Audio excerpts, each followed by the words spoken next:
Depth is one of those terms we throw around in basketball all the time, but what does it really mean? Coming at you live from the playroom, it's Sophia with the Decoded Arena.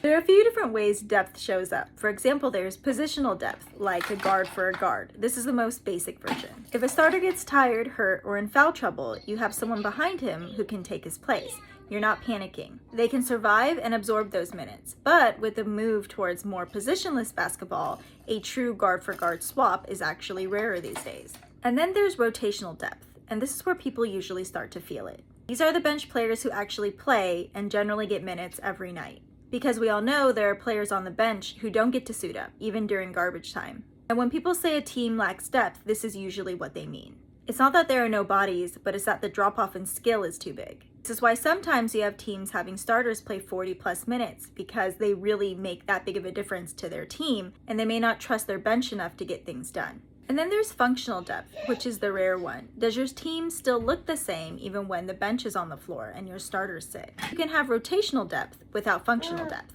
Functional depth is when your team survives or even thrives even when your starters are sitting. This is generally quite rare and is the gold standard. The pace holds, the decisions still make sense, and they don't get sloppy. And this is why depth is talked about so much and why it's so important. Because some nights your starters just don't have it. Their shots aren't falling, they might be injured, or whatever reason. And that's when depth matters. Because having players who can really stabilize things, keep you afloat, or even give you a spark really matter. And if neither your starters nor your bench can give you anything, then you're kind of doomed. So I hope that helped unpack depth a little bit more, or went a little bit deeper than how depth is normally talked about. Thanks for watching.